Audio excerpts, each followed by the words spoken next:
Hi there, everyone. Welcome back to 3 News Now. I'm Stephanie Haney. Today's Wednesday, April 7th. Thank you for being here for the top stories from WKYC.com and our WKYC app. We start with new information about the former Columbus Zoo director, Jack Hanna. His daughters are now saying that he was previously diagnosed with dementia, that it has escalated quickly over the last several months, and it's now believed that he may have Alzheimer's. His daughter, in a letter, they said, Kathleen Suzanne and Julie Hanna, that he can no longer participate in public life like he used to all over the world, watching with people and laughing and learning alongside him. And that while his health has deteriorated quickly over the last several months, that his great sense of humor continues to shine through. Now, Jack Hanna was the director of the Columbus Zoo for 42 years, and he retired at the end of December. Now here in Cleveland, we are learning that Special Assistant to Cleveland Mayor Frank Jackson has been charged with 5 counts of rape. This is Alexander Lackey, the International Affairs Coordinator for the city, and we're also learning that he was secretly indicted because prosecutors worried, because of all the travel involved in his position, that he would be a flight risk.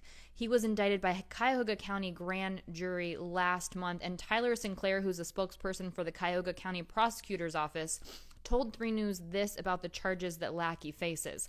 He says, on January 6th, Cleveland police responded to a report of domestic violence at his home between Lackey and what's believed to be a 19-year-old victim at his home in the Cleveland area, and that the victim was taken to the hospital for treatment, and a later investigation revealed that Lackey had allegedly sexually assaulted that victim multiple times at his home between October of 2018 and December of 2020.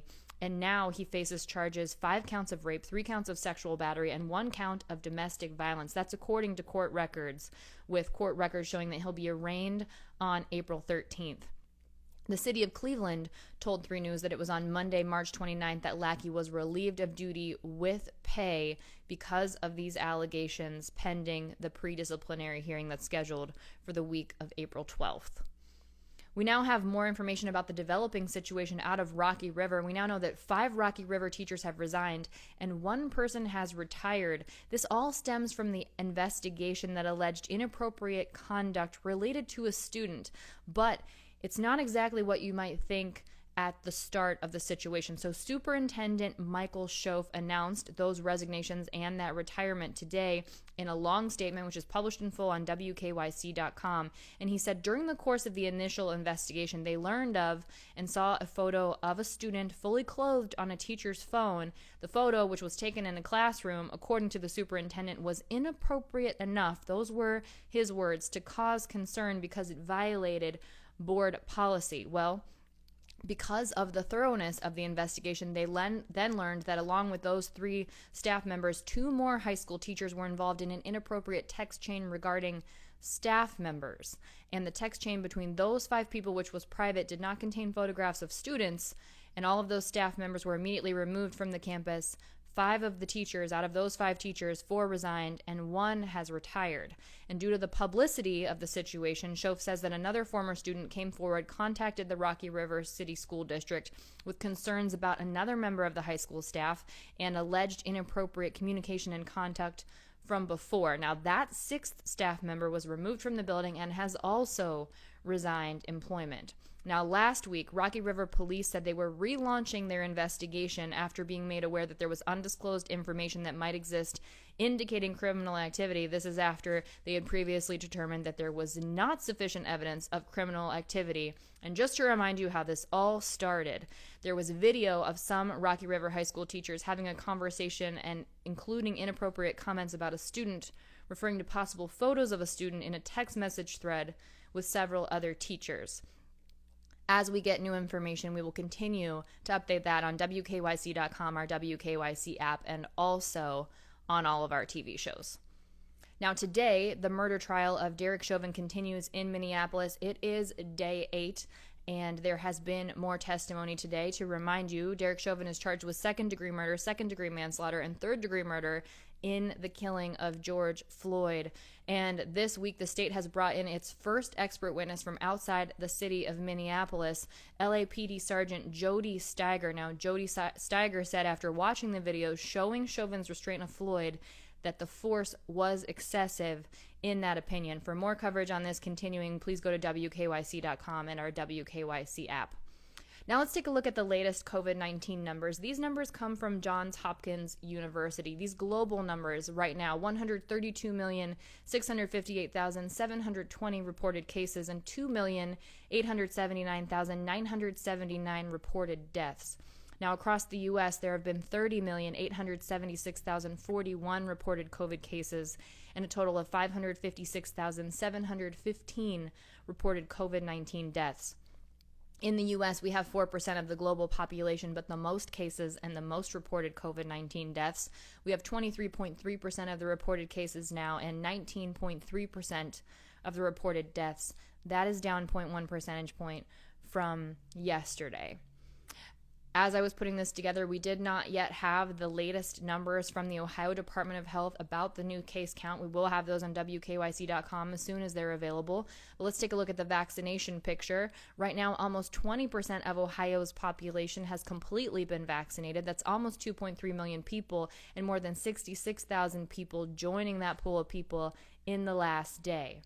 Almost 33% of Ohio's population has started the COVID-19 vaccine process. That's more than 3.8 million people, and more than 60,000 people have gotten at least their first shot of either the Pfizer or the Moderna vaccine in the last day. That includes half of the Cleveland baseball team's Tier 1 members.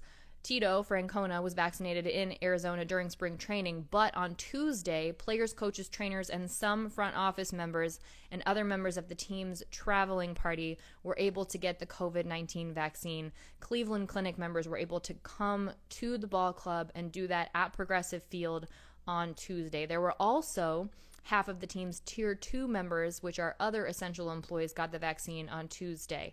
And the other half of both Tier 1 and Tier 2 will get that vaccine on Thursday. Tito said that it was very fortunate that they were able to come to the ballpark and give that kind of great care. Here's what we do know. According to Major League Baseball's rules, once a ball club reaches an 85% threshold, they're able to relax some COVID-19 protocols. When I say 85%, I mean 85% of the people vaccinated. And Tito says the closer we get to normalcy, not just in baseball, but in life, the better. And he's hoping as an organization that they get to that point so they can make some of the day-to-day things a little bit easier. And he says a lot more fun, and he hopes that we get there. Now we have an update on Tiger Woods, which, remember, he was in that terrible crash a couple of months ago. Well, we now learn that he was speeding at the time of crash. He was driving 84 to 87 miles per hour down that road in Los Angeles, where the speed limit is 45 miles per hour. This is according to LA County Sheriff Alex Villanueva. And that stretch of road is known for wrecks, so much so that there's actually an emergency exit runway for vehicles right beyond where Tiger Woods crashed. Now, Villanova blamed the crash completely on excessive speed and Tiger Woods losing control beyond the wheel. Sheriff's Captain James Power says there wasn't any evidence that he braked throughout the wreck, and it's believed that he could have hit the gas instead of the brake during that crash. Now we have an update on the Cleveland Cavaliers owner, Dan Gilbert. He's now the 23rd richest person in the world. That's according to the Forbes 2021 Billionaires list, which was released yesterday. He made one of the biggest moves, one of the largest jumps on that list. His net worth increased from $6.5 billion, which is already a lot of money, in 2020 to $51.9 billion in 2021. That is a massive amount of money. And if you're wondering how that's possible, well, last year, if you remember, he took the rocket companies public on the New York Stock Exchange. That paid off immediately. It increased his net worth at the time by $34 billion. And his net worth now, being $51.9 billion, that makes him the second richest professional team owner in sports. He's only behind Los Angeles Clippers chairman Steve Ballmer, who's worth $68.7 billion. All right, one more thing to let you know before we go here. There's a very cool exhibit coming to Cleveland very soon. It's called Immersive Van Gogh. It's had sold-out extended runs in Toronto, Chicago, San Francisco, Los Angeles, and New York. This comes from the world-renowned digital artist, Italy's Massimiliano Siccardi. And for 30 years, he's been doing these immersive exhibitions in Europe. Over 2 million people have seen his art installations. Well, now he's bringing it here to Cleveland. It'll open here in Cleveland on September 9th.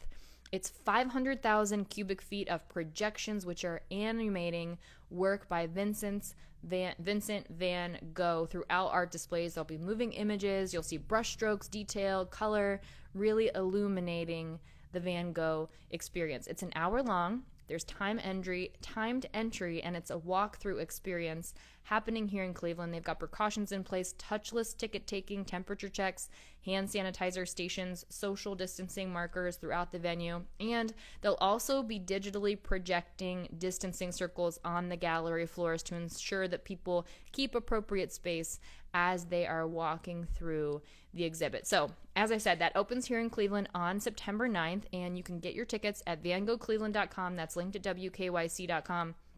Prices start at around $40, and they open up to the general public this Friday.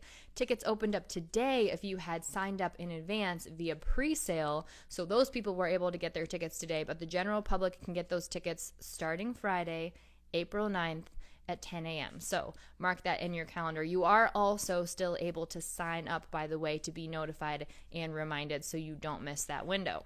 All right, that's it for your 3 News Now update today for Wednesday, April 7th. I'll see you next up on What's New with the Trending Stories segment in Clicking in Cleveland, and I'll see you back here tomorrow for more 3 News Now. Between now and then, everyone, stay safe and be well. I'm Stephanie Haney.